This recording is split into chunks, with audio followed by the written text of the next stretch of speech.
Rubbing fells naphtha into a grass stain before it set, dropping blue dye in the rinse tub to make whites brighter than bleach, hanging wash on a January fence so the cold did half the work. None of it was ever written down. Here are 30 oddly useful hillbilly laundry secrets that actually work. Monday was not a suggestion. In Appalachian households from the 1920s through the 1960s, wash day fell on Monday the way sunrise fell in the East, without discussion, without exception.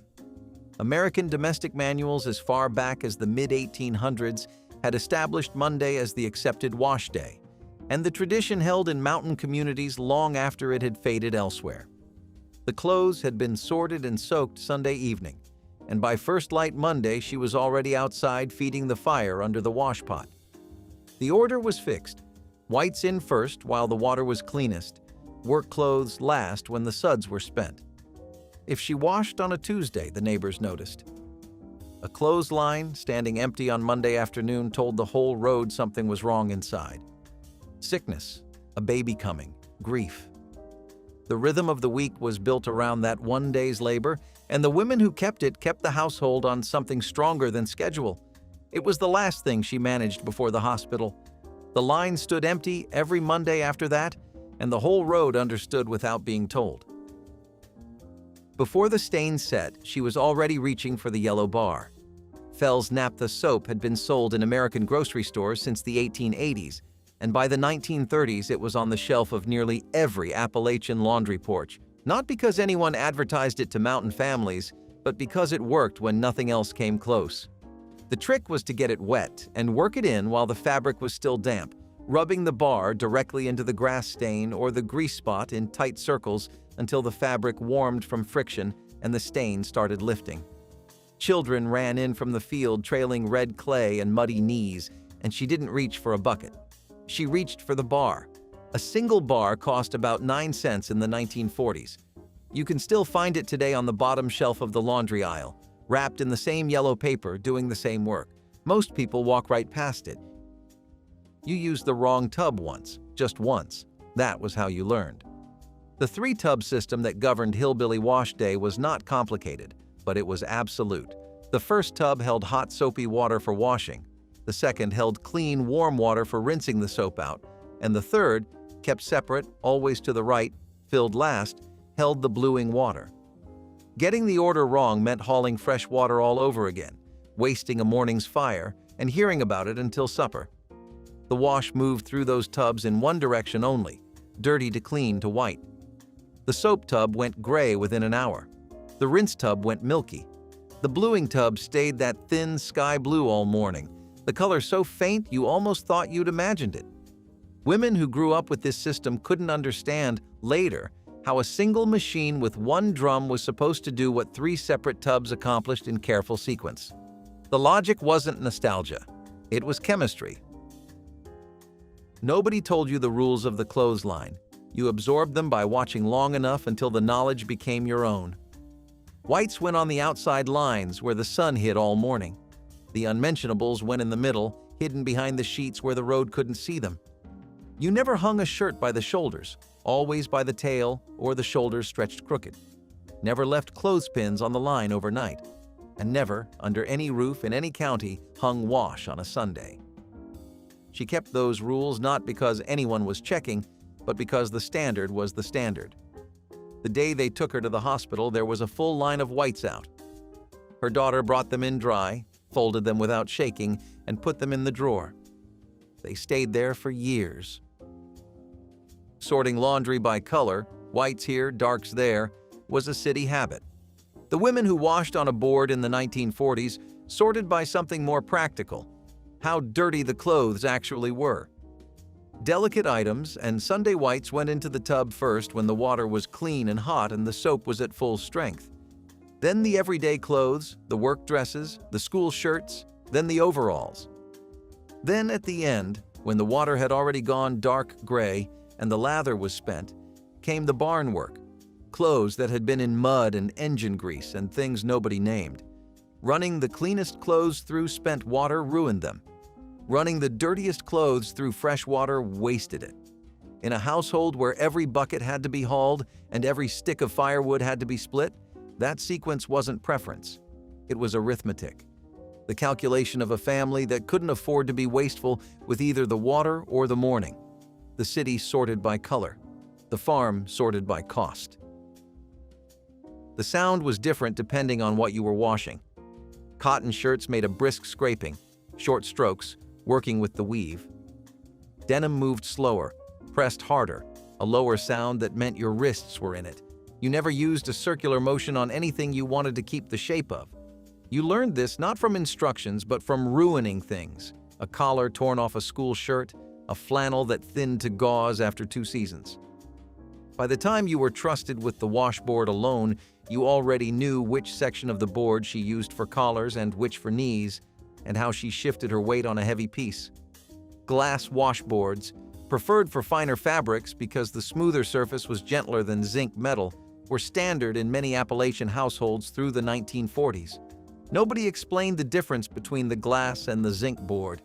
You watched long enough and then you simply knew, the way you knew which pot she used for beans and which she never touched for anything else. The machine arrived and immediately demanded respect.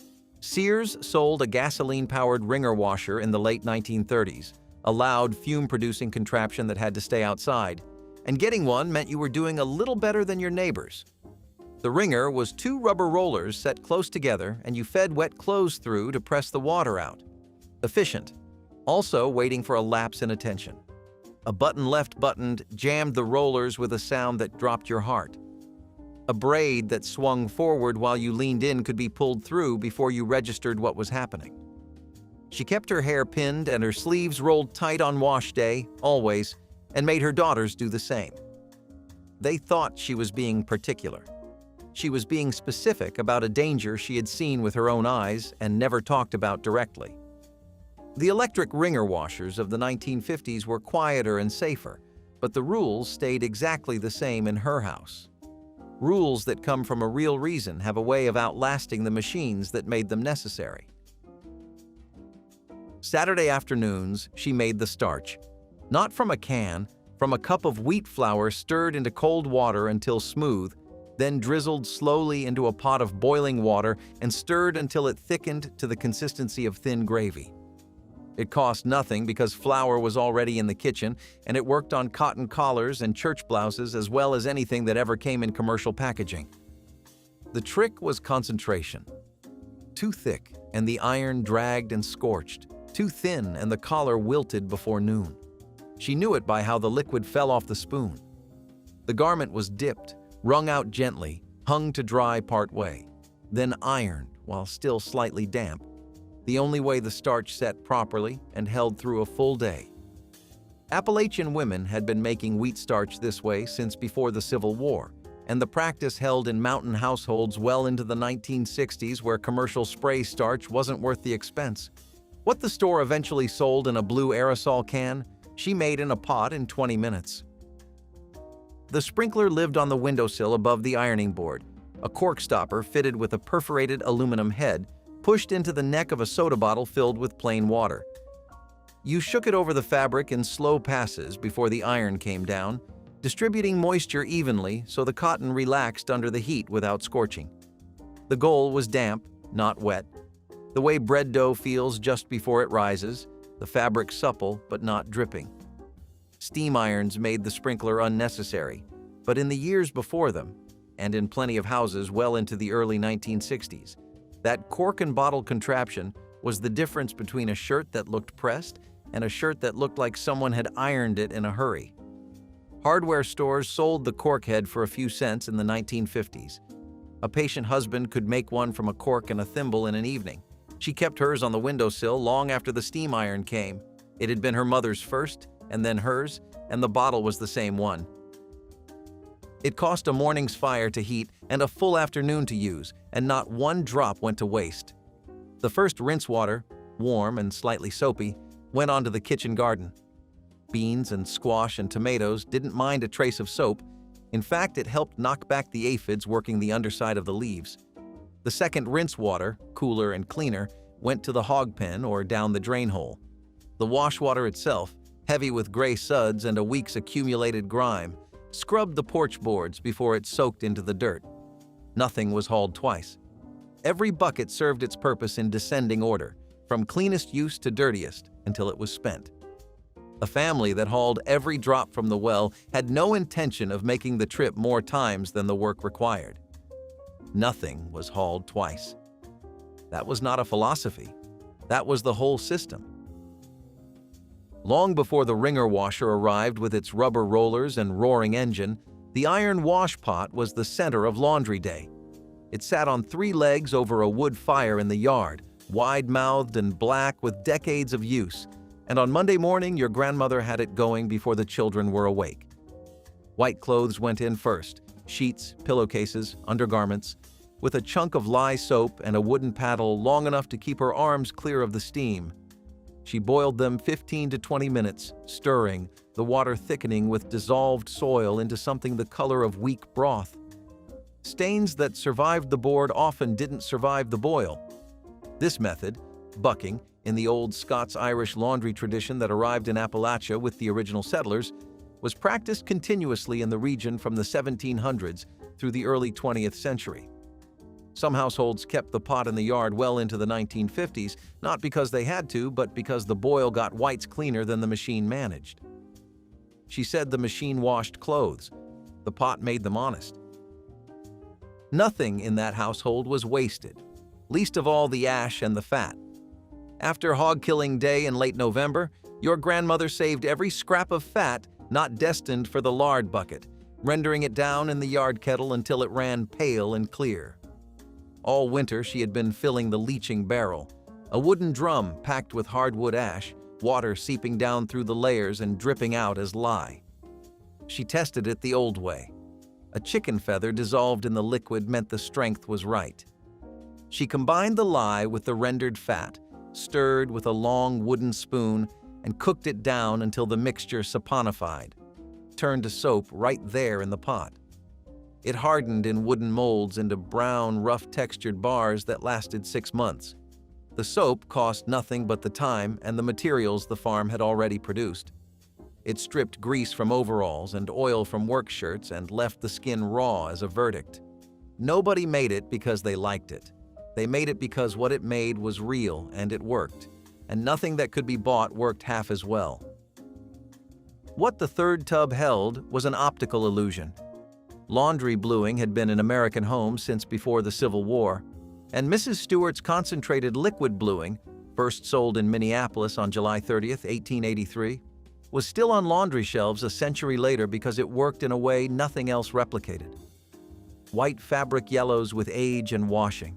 The bluing countered that shift not by removing the yellow, but by adding the faintest trace of blue, so faint the eye read the combination as brilliant white. A typical Appalachian wash setup kept a separate bluing tub as the final rinse. The water tinted that thin, clear sky blue that meant whites were finished. Too much bluing turned the sheets faintly lavender, and you heard about it. The right amount was a few drops in a full tub of cold water, barely visible, just present. She held the bottle up to the light before she poured, tilting it until she could see the color shift. Getting it wrong once was enough to learn it forever. Before chlorine bleach was widely available, the sun did the work. Spreading wet white linens on clean grass in full morning sunlight was a bleaching method Appalachian and rural southern households used continuously from the colonial period into the 1940s, and in isolated mountain communities beyond. The science is simple. Sunlight activates oxygen in the moisture held in the fabric, and that oxygen breaks down the compounds responsible for yellowing. Grass adds trace acids from dew that assist the process. The combination was gentle enough that it could be repeated weekly without weakening the fibers the way chlorine treatments did over time. You laid the sheets flat, overlapping nothing, and left them until they dried almost completely, then brought them in still slightly damp for ironing. Heavy, dew-covered grass worked better than dry. A cloudy day was wasted effort. She knew the difference between a sun worth using and one that was only decorating the sky, and she planned wash day around it the way a farmer planned planting. If the sun bleached the linens, the iron finished them. Testing the temperature of a flat iron before thermostats existed was a skill that lived in the hands and nowhere else. 2 irons rotated on the wood stove, one heating while the other was in use, so the work never stopped for a cold one. The test was not a thermometer. You held the iron 3 or 4 inches from the inside of your wrist, gauging the heat radiating off the metal without touching it. Too hot for the wrist meant too hot for linen. A strip of brown paper on the ironing board gave a second read. If the iron scorched it brown, it was ready for heavy cotton. If it scorched it black in under 2 seconds, you set it back on the stove. This rotation, 2 irons, 1 surface, hands that knew the difference, was the system in Appalachian households from the 1920s through the 1950s. Her granddaughter, who grew up with a dial iron, burned every collar she touched the first summer she tried. January was not a reason to skip wash day.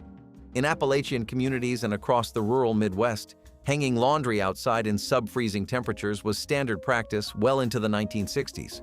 And the cold was useful, not just endured. When wet clothes freeze on a line, sublimation occurs. Ice crystals convert directly to water vapor, and the garment dries from the inside out without passing through liquid again. The result was clothes that came off the line stiff as boards, which your grandmother carried inside and draped over chairs near the stove to finish. The freeze also killed bacteria and neutralized odors that a warm wash had not fully removed, particularly in wool and heavy denim. The cold pressing the fibers flat during freezing gave cotton and linen a smooth, almost pressed quality when it thawed. You beat the stiffness out over your arm before bringing them in, and the fabric that came back was cleaner and fresher than anything a warm day line produced. Cold was not the enemy of laundry day. It was a collaborator. New fabric bled. A calico dress or dyed cotton shirt run through the wash without preparation could ruin everything else in the tub.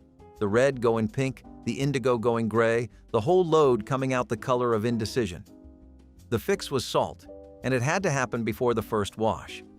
A new piece of colored cloth went into a bucket of cold water with a heavy handful of table salt, sometimes half a cup, depending on how dark the dye was and how nervous she was about it, and soaked for at least an hour before it ever saw the washboard. The salt bonded with the dye molecules and fixed them more firmly to the fiber, reducing how much bled in subsequent washing. It worked best on the natural cotton and wool fabrics that filled most Appalachian wardrobes through the 1940s. She did this for every new piece, every single one. You didn't ask why. You watched her do it, and you did it too, because a dress that faded in 5 washes was no dress at all. Well water left rust. The iron content in Appalachian mountain springs and dug wells was high enough that white linens developed orange-brown stains around the collar and cuff, not from the wearer, but from the water itself. Commercial rust removers existed by the 1940s but cost money, and lemon juice did the same work for nothing. You squeezed the lemon directly onto the stain and laid the piece flat in direct afternoon sunlight. The citric acid in the lemon reacted with the iron oxide in the stain, breaking the bond between the rust compound and the cotton fiber, while the sun's heat accelerated the reaction. An hour of good summer sun cleared most stains. Stubborn spots got a second application. The piece came in, rinsed in cold water, hung to dry. No heat, because heat set the residue. This combination of citric acid and solar activation had been documented in American household laundry guides since at least the early 19th century, listed alongside saltpeter and oxgall as natural stain treatments. She kept lemons in the kitchen for 2 purposes: the pie and the wash. The farm overalls went in last, and the ammonia went in with them. A half cup of household ammonia added to the wash water for heavily soiled work clothes cut through grease and petroleum residue in a way that soap alone didn't manage. Ammonia had been listed in American laundry guides since the 1860s as a treatment for flannels and heavy fabrics, and it remained a staple in rural laundry rooms through the 1950s. It was not subtle. The wash porch smelled like a swimming pool on ammonia day, and the children were told to stay out. She kept the bottle on the highest shelf, not because it was dangerous, but because she didn't want anyone putting it in the wrong bucket. The overalls came out engine clean, not just water clean, and they went back on the hook by the door smelling of something sharp and functional. Her husband never noticed. He just put them on the next morning and went back under the tractor. That was the whole point. The clothes were never supposed to be the story. 3 ingredients, and she was done with the store for 2 months. 1 bar of Fels Naphtha soap grated fine into a bowl. 1 cup of 20. Mule Team Borax, a naturally occurring mineral sold in American grocery stores since the 1880s. 1 cup of Arm & Hammer washing soda, which is more alkaline than baking soda and works harder against grease. Stir. Store in a covered tin. Use 2 tablespoons per load. At 1940s prices, the 3 ingredients cost under $1 and washed a family for 60 days. The borax softened hard water and boosted cleaning action. The washing soda cut grease and neutralized odors. The Fels Naphtha lifted protein stains, blood, grass, food. Together they replaced a whole product category. She made a batch every few months in the same tin for 20 years. After she died, her daughter found 13 batches worth of ingredients already bought and waiting on the shelf. Sunday shirts yellowed fastest under the arms. The combination of body heat, perspiration salts, and soap that didn't fully rinse turned white cotton underarms that particular shade. Old paper, worn linen, the color of a shirt that had lived a life. The fix was a paste of baking soda worked with just enough water to make it spreadable, packed into the fabric at the underarm and collar, rubbed in with the heel of the hand in firm circles, and left 20 minutes before the piece went into the wash. The alkalinity of the baking soda broke down the acidic sweat compounds embedded in the fibers. The grit of the paste physically loosened the buildup that soap and water alone left behind. Very old yellowing sometimes didn't come back entirely, but yellowing treated within a week or 2 usually cleared. She did this for every white piece, every time. The Sunday shirts got 2 treatments if they'd been worn 2 weeks running. A man's collar told the whole congregation whether his wife kept a good house.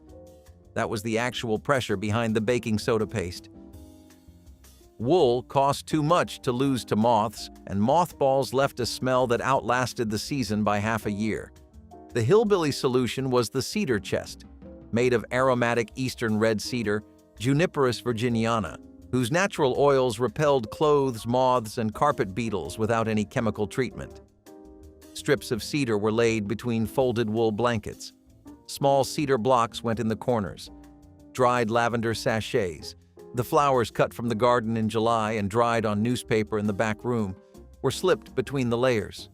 The lavender's linalool content, which moths avoid, added mild deterrents and masked the cedar smell enough that the blankets came out smelling of summer rather than a hardware store. The chest had to be sanded lightly each season to reactivate the oils. She kept a square of sandpaper tucked in the corner for that purpose. The chest came to her daughter when she died.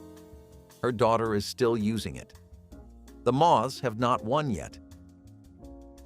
White vinegar and only white vinegar, never the cider, never the cleaning kind, went into the rinse water in a thin pour, about half a cup to a full wash tub. The acetic acid in white vinegar neutralized the alkaline residue left by soap and washing soda, which was what stiffened fabrics after drying and made wool feel like burlap after 3 washes. The vinegar dissolved that residue, and the garment came off the line softer than anything that came out of a fabric softener box. It also slowed the yellowing in white wool that soap residue accelerated over time. American household guides had recommended acidic rinse agents, vinegar, lemon juice, sour milk, since at least the 1850s, for exactly this reason. You could not smell the vinegar on the dry cloth. The acid evaporated completely during drying, taking nothing but the stiffness with it. She put it in every load of delicates, every load of wool, every load of white cotton. When someone asked what she used, she said nothing. The answer was too simple to be believed. Nothing went into the wash torn. That was the rule. Saturday night was mending night, and the clothes went through her hands before they ever reached the tub. A loose button reattached now was a button not swallowed by the wringer. A torn hem run through the water came out worse than it went in. A darned sock held better after washing than a hole laundered another week.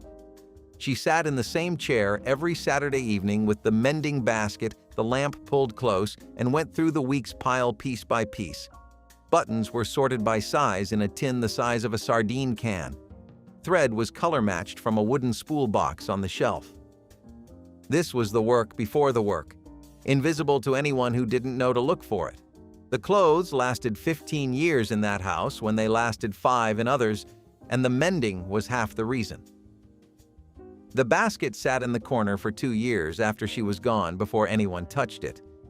Her daughter eventually started using it. She mends on Saturdays now. In the deep of winter, the clothesline moved inside. A rope strung across the kitchen near the wood stove, sometimes 2 ropes crossed corner to corner when the load was heavy, held the wet wash overnight while the fire banked to coals. By morning, the pieces nearest the stove were dry and warm. The ones near the window still held damp in their folds. She ran her hand across each piece before taking it down, the way you run a hand across a forehead checking for fever, and if it wasn't ready, it stayed another hour. The kitchen smelled of damp wool and wood smoke all winter long, a smell you cannot find anywhere now, specific to a life that required a wood stove and a rope and nothing manufactured to make it work. It was the smell of the house doing what it was built to do. You cannot manufacture it. It existed in a kitchen that no longer exists, tended by a woman who is no longer here. Wool knew the difference. Hot water felted it, the fibers locked under heat and agitation, and a sweater that went in fitting a man came out fitting a child, dense and permanent. Cold water only, always, for every wool piece in the house. No boiling, no warm rinse, no leaving it in a tub that had held a hot load. You washed quickly in cold water with the mildest soap you had. Pressed the water out by hand without wringing. Wringing twisted the fibers and distorted the shape beyond recovering, and laid it flat on a clean towel to dry away from the stove. White vinegar in the cold rinse kept the fibers soft and preserved what lanolin the washing hadn't stripped out. She taught this to her daughters by standing beside her while she did it. No instructions given. The women who learned it that way kept their wool for decades. The women who learned from a care label lost theirs in a single winter. Winter quilts carried the whole year's labor in their weight, pieced from the worn-out clothes of children who had grown past them, the dress that no longer fit, the shirt worn thin at the elbows, the flour sack that had held its last batch. They were the recycled record of the family's year. When summer came, she rolled them tight with both arms pressing the roll firm and slipped each one into a clean flour sack or feed sack with cedar chips tucked in the folds. The sack was tied closed, not left open. Mice found a loosely stored quilt as reliably as they found loose grain. She kept them on a high shelf in the back room, away from damp, light, and heat. The quilts wrapped right were still on the beds 40 years on. The ones that weren't were gone in 5. The quilts on those beds now are the ones she made. Her hands are in every seam. The clothesline spoke a language the whole road could read. A full line of baby things announced what a belly had been hiding. Black clothes on a Wednesday meant someone had died or was close to it. A line of the man's work shirts missing from the Monday load meant he was sick or gone, or something nobody said out loud yet. The women who lived a quarter-mile apart read each other's lines the way a newspaper reads the weather, daily, without fail, with a practiced understanding of what each signal meant. This was not gossip. It was the early warning system of a community without telephone or mail delivery that needed to know, at a glance, whether a neighbor needed help. The last woman in that county who still read the lines turned 102 before she stopped watching. She said by then the lines had gone quiet. Nobody hung laundry outdoors anymore, and nobody was watching anyway. Some rules had reasons nobody could trace anymore. You never washed clothes on New Year's Day. The Scots-Irish mountain tradition held that washing on the first day of the year washed a soul out of the house, and someone would not see the year out. You never left diapers on the line after dark. You never borrowed a clothespin from a neighbor and kept it. That was how bad luck traveled between households. You never started the wash if thunder was on the horizon. Lightning could follow a wet wire inside. These were not the beliefs of frightened women. They were 300 years of Scots-Irish, Cherokee, and English mountain folk tradition compressed into the rhythms of the weekly wash. Superstitions that arrived with the original settlers in the 1700s and were never questioned because they had survived longer than anyone's memory of where they came from. she followed them all. Her daughters kept most of them. Her granddaughters don't know what a clothespin is. She did not have running water until 1963. For 22 years before that, she washed the clothes of 8 people, a husband, 6 children, and herself, by hand, every Monday, hauling buckets from the well and heating them in the yard pot. She knew every garment in that house by feel in the dark. She knew which boy had been in the creek by the smell of his knees. She knew how to get blood out of cotton and pine pitch off denim and red clay off anything if you caught it before it set. She learned none of it from a book. She learned it from her mother, who learned it from hers, going back past anyone's memory to the women who first brought their laundry knowledge into those mountains and kept it alive through every generation that followed. Nobody photographed it. Nobody wrote it down. The knowledge is gone because she is gone, and all that remains is the rope mark on the beam in the kitchen ceiling where the winter line hung for 40 years. Before the flat commercial broom became standard in the 1920s, mountain women made their own, and the corn husk broom they made was not delicate. Dried husks from the season's corn harvest were soaked until pliable, layered thick around a straight hickory handle, and bound tight with cord or stripped bark. A woman who knew what she was doing could make a broom that lasted 3 to 4 years of daily sweeping before it needed rebuilding. Shaker communities had been producing flat broom corn brooms since the early 1800s, and commercial versions had largely replaced homemade ones by mid-century. But in the isolated hollows of eastern Kentucky and western North Carolina, corn husk brooms were still being made and used into the 1950s. You maintained it the way you maintained anything useful, catching the signs of wear before the thing quit on you. The women who could make a broom from nothing are almost entirely gone now. A single pot of pinto beans could feed a family for 3 days if the woman cooking knew what she was doing, and she always did. Day 1 was the beans themselves, slow cooked with a ham hock, an onion, and enough water to cover, served over cornbread with raw onion on the side. Day 2, she added water and a handful of elbow macaroni, turning leftover beans into a thicker soup that tasted different enough to feel new. Day 3, in went a can of tomatoes and a few drop dumplings made from flour, lard, and a splash of milk. 3 nights, 3 textures, 3 flavors, all from one pot of dried beans that cost pennies. The trick was never letting it boil dry and knowing when to add the water. Too early and it thinned out. Too late and the bottom scorched, which meant losing the fond that gave day 3 its depth. You learned it by standing at the stove beside her, watching the bubble rate. All that meat, all that lard, all those jars, none of it mattered without somewhere cold and dark to keep it. The Root Cellar was the mountain family's underground vault, dug 6 feet deep into a hillside where the temperature held steady year-round. Potatoes went in first, layered between thick beds of straw inside wooden bins, with a fodder shock of cornstalks built over the top to shed rain. Turnips and rutabagas were bedded the same way. Apples sat on separate shelves, never near the potatoes because the ripening gas would sprout them early.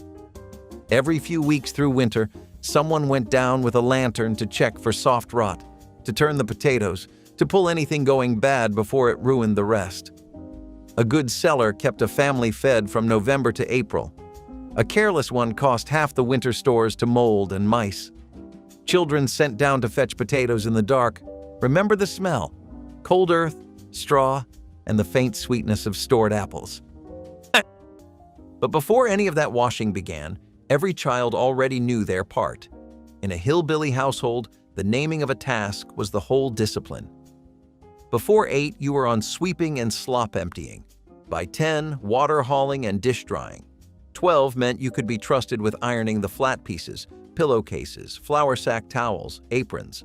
By 14, a girl was expected to manage a full wash day without being watched. There was no chart on the wall, no reward for completion. The task was yours because the house required it. Mothers assigned chores the way they assigned names, permanently as a fact of the household. Boys took wood splitting, ash carrying, and the animals before school. Girls took the indoor work. Nobody argued the division. It was the air they breathed. The children who grew up inside that system carry something most of us never got: a bone-deep understanding that a clean house is not a weekend project but a daily practice, handled by whoever is old enough to hold the broom. Most of those children are old women now, or gone. Wood cost labor and labor cost time, so every fire had to justify itself. The Dutch oven answered that equation better than anything else in the kitchen. One heavy pot, one fire, one meal, meat on the bottom, root vegetables in the middle, dumplings dropped on top in the last 30 minutes. The cast iron held heat so evenly that nothing scorched if you set the damper right, and the tight lid trapped steam that basted the meat while the broth built below. By the time the pot came off the stove, you had protein, starch, vegetables, and gravy, all from a single vessel on a single flame. Some women started it before dawn and let it cook through the morning while they worked the garden. The broth at the bottom was thick with rendered fat and vegetable starch, and it carried forward into the next day as soup or gravy. One fire, one pot, one cleaning. The cracklings from rendering day were the one thing that made children look forward to hog killing. Salted and warm from the wash pot, they were golden, impossibly crisp, pure pork compressed into small crunchy bites. But the real magic came the next morning, when a double handful got folded into cornbread batter. Just meal, a little flour, salt, and lard to grease the skillet, and baked in cast iron so hot the edges sizzled on contact. What came out was crackling bread, dense and brown, with pockets of melted fat that dissolved against your tongue. Helen Hoggard of Bertie County, born in 1917, said it was the one dish that brought every child to the kitchen without being called twice. You can find cornmeal and you can find cracklings if you ask a butcher. The bread still will not taste the way hers did. Before the clothes ever reached the boiling pot, the worst stains had to be worked by hand. Knuckle to board, full body weight, no mercy. The scrub board was a ribbed zinc or glass washboard set in the wash tub, and working a collar on one left your forearm sore by noon. She would wet the garment, rub it against the Lye Soap bar, then drive the soiled spot against those ribs in a hard downward stroke until the water running off ran clear. Ring around the collar on a Sunday shirt, tobacco stain on a work jacket, clay mud packed into cotton seams. All of it met the board before it met the pot. The Columbus Washboard Company in Logan, Ohio, was producing zinc scrub boards as early as the 1920s and remained the last American washboard manufacturer into the 21st century. She worked the board without complaint, water browning around her wrists. Nobody does that work now. Nobody has to. But the shirts also never came out quite so clean. Long before any of those vegetables hit the table, the most radical trick in these kitchens started not at the stove, but in the front yard, with a hollow log, a bucket, and a pile of fireplace ash.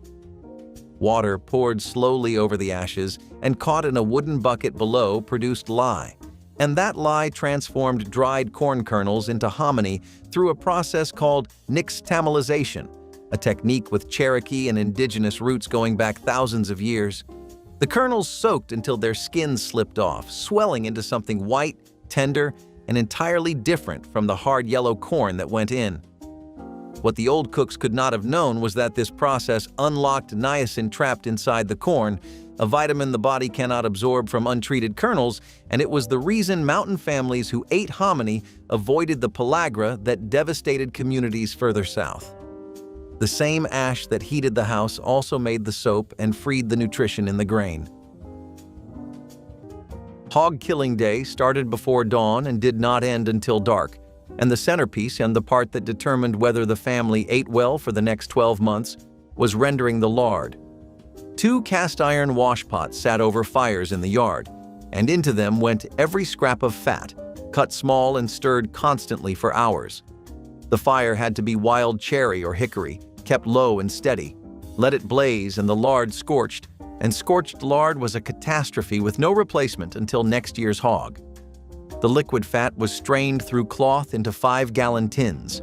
It went into biscuits, pie crusts, fried potatoes, and every pot of beans for the coming year. The cooked down chunks left behind, cracklings, were salted and eaten warm by the kids standing around the fire. Nobody stood idle. Men butchered, women rendered, children stirred. The smoke followed you no matter which side of the pot you chose. Once the clothes had been wrung by hand, twisted tight between both fists until nothing more would give, they went up on the line, and the sun finished what the soap started. Sunlight does something to cotton that no dryer has ever replicated. It bleaches.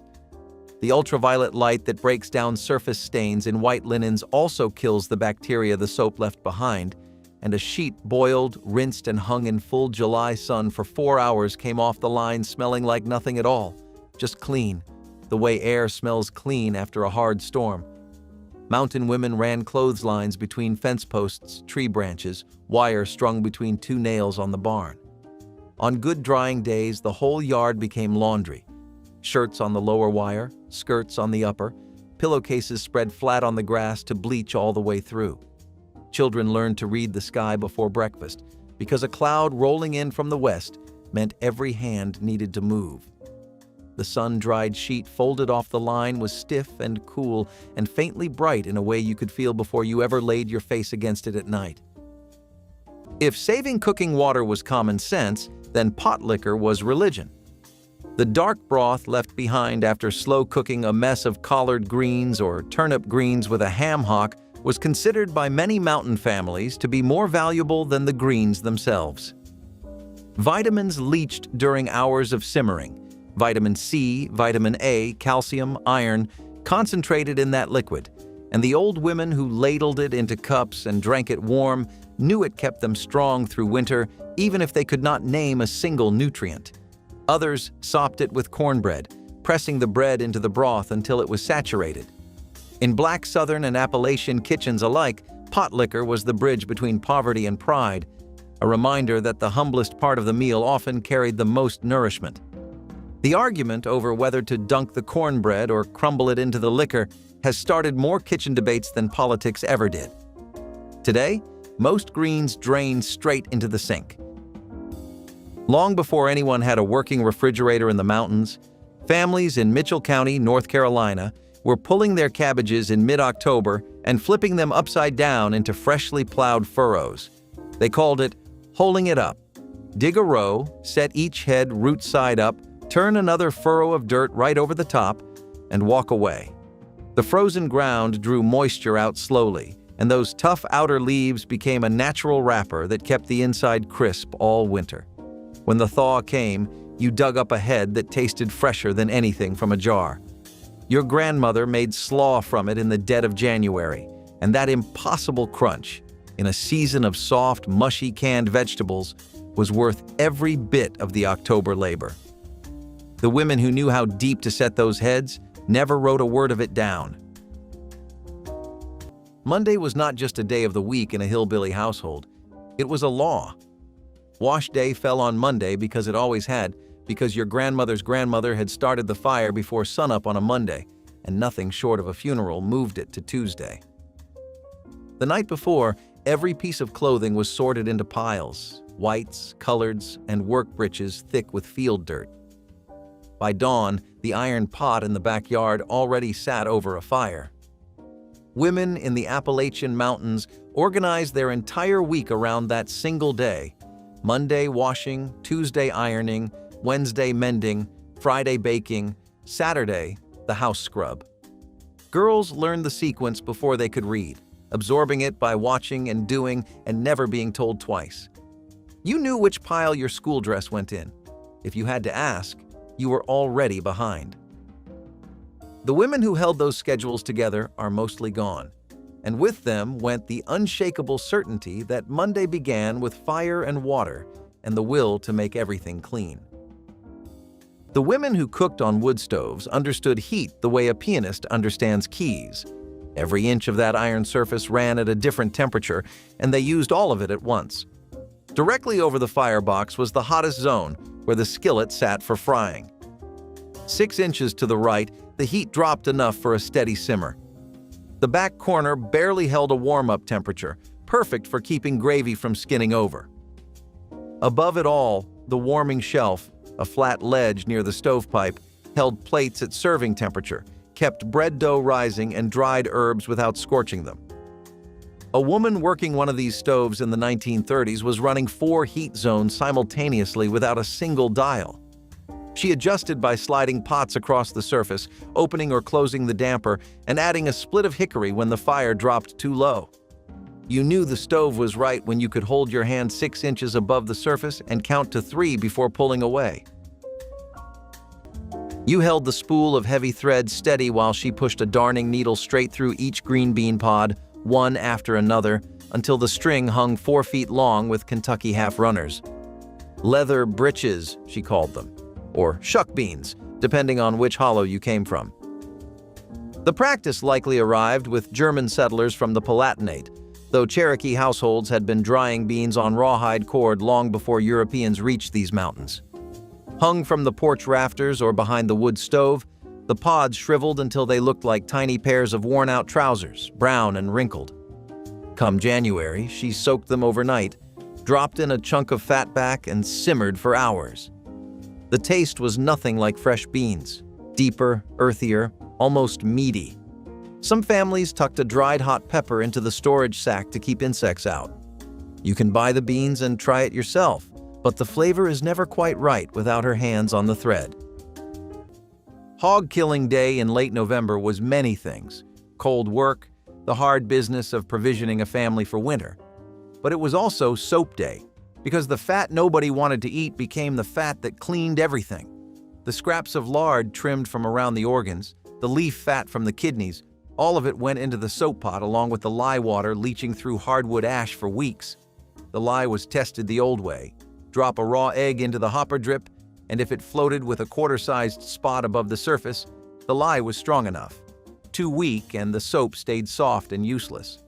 The resulting bar, yellowish, hard once cured, carrying a slightly sour smell, served as laundry soap, dish soap, floor soap, and skin soap all at once. Linda Stewart of the Great Smoky Mountains, who has made soap by the traditional Cades Cove settlers' method for more than 15 years, describes it as effective on eczema, poison ivy, insect bites, and dirty laundry alike. Nothing in those mountains was wasted. The hog fed the family, and the fat of the hog cleaned the house. In late summer, when the apple trees bent heavy with fruit, the real work started. Not the picking, but the preserving. She peeled them in one long spiral with a paring knife worn thin from years of use, and the peels went straight into a pot for apple butter. The slices she threaded onto lengths of cotton twine with a darning needle and hung from the ceiling beams or the porch rafters. They dried in the warm air over days, shrinking into leathery rings that lasted through winter. Come January, those dried apples rehydrated with sugar and spices for fried pies, or slow-cooked into filling for a stack cake, or simmered into what mountain families called cooked fruit, their word for applesauce.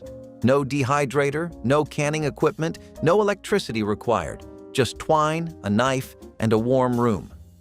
The women who did this every fall did it the same way their mothers had, and the ones who remember can close their eyes and be back in that kitchen the moment the smell returns. Before ice boxes, before anyone in the hollow had heard the word Frigidaire, the Springhouse kept milk sweet and butter firm through the worst heat and the longest cold. A small stone or log shed built over a natural spring, it channeled cold water through shallow wooden troughs where crocks of buttermilk sat half submerged. Butter molds rested on wet stone shelves. In winter, the constant temperature of the spring, around 50 degrees year-round, kept everything from freezing when the outside air dropped below zero. Churning happened faster in there because the cool air helped fat solidify. You knew a family's springhouse by its smell: clean water, cold stone, and the faint tang of fresh dairy. The women who tended these buildings understood humidity and airflow without ever naming those concepts. They knew when the water ran too fast or too slow by touching a crock. Most springhouses are gone now, collapsed behind an empty farmhouse, the spring still running underneath. The outdoor washpot was not a gentle thing. It was a cast iron cauldron set over an open wood fire, and when the water came to a rolling boil, the clothes went in whole. Overalls stiff with tobacco sap, shirts gray with a week of field sweat. All of it went into that boiling water with shaved Lye Soap, worked with a wooden paddle kept for nothing else. The boiling opened the weave, drove the soap into the fiber, and killed whatever was living in the cloth. By the time the clothes came out on that paddle, lifted dripping into the rinse tubs, they had been changed by heat into something clean, the way iron becomes something else in a forge. Boiling laundry remained common in Appalachian households through the 1940s and into the 50s, long after flatland women had moved to wringer washers. Up in the hollows, the cast iron pot held its ground. The women who stood over those fires in all weather never described the work as remarkable. It was just how clothes got clean. Nobody in those kitchens ever seasoned a skillet on purpose. They just cooked in it, morning, noon, and night, and the iron did the rest. Every pour of grease, every batch of cornbread, every round of fried okra laid down another thin layer of polymerized fat that turned raw metal into something slicker than any factory coating. The old women knew which skillet was ready for eggs and which one still needed more time. They knew never to use soap, never to let it soak, and never to put it away wet. A good cast iron pan passed from mother to daughter like jewelry, heavier than it looked, black as night, and worth more than anything in the cupboard. Wagner and Griswold foundries produced the best ones through the 1950s, and those old pans are still the ones people fight over at estate sales. The new ones come pre-seasoned from a factory. The old ones came seasoned by a lifetime of somebody's hands. In the 1920s and 30s, white sugar was a luxury most mountain families saw only at Christmas, if then. What they had was sorghum, a tall cane grass that grew thick in the bottom fields and could be pressed, boiled, and reduced into a dark, heavy syrup for everything from biscuits to gingerbread to glazing a Christmas ham. The stalks were stripped by hand, fed through a mule-driven press, and the pale green juice collected in buckets. Then came hours of boiling in a long, shallow copper pan over wood fire, skimming green foam until the syrup turned thick and amber. African-American families in the Appalachian coalfields built their own sorghum traditions, using it as a meat glaze, a baking ingredient, and a candy base. A good season filled enough jars to last October to June. The flavor was nothing like store-bought molasses, warmer, grassier, with a slight bitterness that told you it came from the field and not a factory.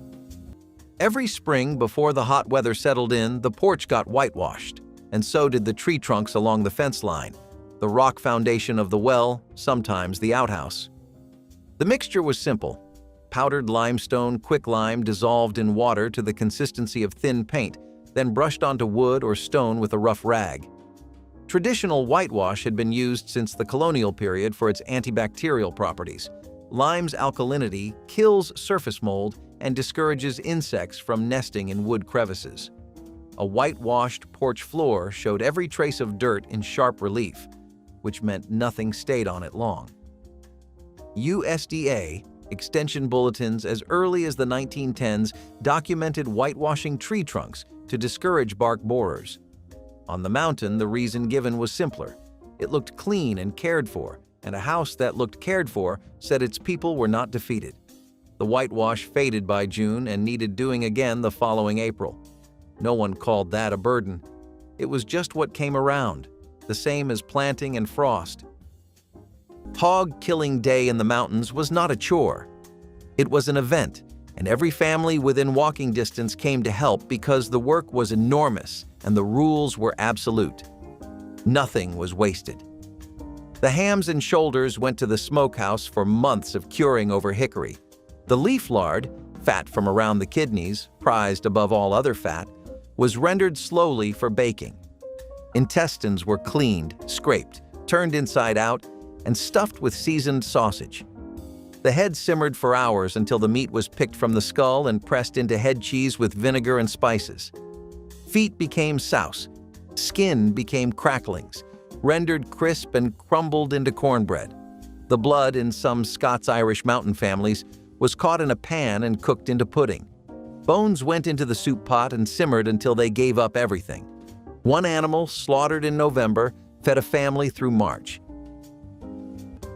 Every October, before the first real cold snap settled into the hollows, someone had to bank the cabin. Banking meant shoveling dirt, mixed with clay if you could get it, up against the bottom logs, packing it halfway up the lowest course. That gap between the ground and the foundation log never sat flush, and wind cut through it all night long. Some households piled earth so many years running that the cabin looked half buried, like it was sinking into the mountain. Inside, the women recharged the chinking between every log, pushing fresh mud into cracks that had dried and crumbled since spring. You could hear the difference on a windy night. A well-banked cabin held warmth like a fist around the stove. A neglected one whistled. Old-timers said you could tell how a family was doing just by looking at the base of their house in November. If there was one trick that marked the women who had been taught from those who had to figure it out alone, it was this one. You didn't reach for a rag to wash the windows. You crumpled yesterday's newspaper, the Knoxville Sentinel, the Asheville Citizen-Times, whatever was there, into a tight ball, dipped it in the vinegar water bucket, and wiped the glass in long strokes from the top down. No lint, no streaks. The compressed newsprint fibers, fine and dense, polished the glass as they dried it. The newspaper window washing method appears in farmhouse guides and extension service pamphlets going back to the 1920s, and the science holds. Paper fibers are more uniform than cotton rag weave, which is what creates the streak-free finish. Knowing the science wasn't the point. Knowing the trick was. A woman who knew it could wash every window in a 5-room house with 2 pages and a cup of vinegar water. The women who didn't know reached for rags and wondered why the glass always looked smeared. When the lettuce went limp or the carrots turned soft, nobody in a mountain kitchen threw them out. They filled a bowl with cold water, stirred in a teaspoon of salt, and let those tired vegetables sit for about an hour. The cells in the leaves and roots absorbed the water, the walls stiffened back up, and what looked ready for the compost pile came back crisp enough to serve. Household guides in the 1950s documented the trick, and decades later, food scientists confirmed that cold water increases pressure inside plant cell walls, while the salt bolsters the pectin that holds them rigid. The mountain women who used it every week did not need a laboratory. They had watched their own mothers do it. Overnight, soaking could bloat vegetables too far, so the 1-hour window was the sweet spot. Long enough to revive, short enough to keep the texture honest. Nothing left the kitchen until it had given everything it could. The only thing between your family and a 15-degree night was a few inches of mud packed between logs. Chinking was a fall chore as certain as hog killing. You mixed red clay with water, sometimes binding it with straw or animal hair, and pressed it into every gap the wind had widened since summer. Some folks used creek moss. Others swore by clay and wood ash that dried harder than mortar. The old women ran a hand along the wall and felt the draft before you ever saw the crack. Inside, the worst gaps got sealed with strips of newspaper pasted over with flour and water paste, or rags soaked in tallow. A well-chinked cabin held heat from one fireplace in a room large enough for 8. You learned the quality of the work on the first cold night, lying under quilts, listening for the whistle that meant someone missed a spot. The swept yard was one of the most recognizable marks of a well-kept Appalachian home. Not a lawn, not a garden, but a smooth, bare earth clearing that a woman tended with a corn husk broom the way a floor is tended inside. Early every morning, she worked it in long strokes, clearing leaves, chicken scratchings, any trace of what the night had left. Cherokee women of western North Carolina were documented by 19th-century observers as keeping exceptionally swept yards, a practice tied to both hygiene and spiritual cleanliness that predated European settlement. In mountain communities, the swept yard also served a plain purpose. A smooth, bare surface made it easy to spot snakes near the house. Nothing could hide on a swept yard. The women who kept them knew every inch of their ground, what belonged there, what had moved overnight. They swept because their mothers had swept, and because a woman's yard said something about her that could be read from the road before you ever knocked on her door. In those kitchens, the drain was the enemy. Potato water, starchy, faintly salted, still warm, went straight into the gravy. Bean broth, dark and smoky from the ham hock, became the base for tomorrow's soup. The water left over from boiling corn carried enough sweetness and starch to mix into the next batch of cornbread batter, and it made the bread moister without adding a grain of sugar. Even the water from boiling eggs was saved and poured cooled over garden plants for the calcium from the shells. The trick was knowing which water went where and never pouring any of it out without thinking first. She tasted the broth, judged the color, decided whether it had enough body to carry a gravy or needed to reduce further. Every pot of water that touched food left it changed, and the water itself came out carrying flavor, fat, and nutrients that had somewhere else to go. Those kitchens went quiet one Monday at a time.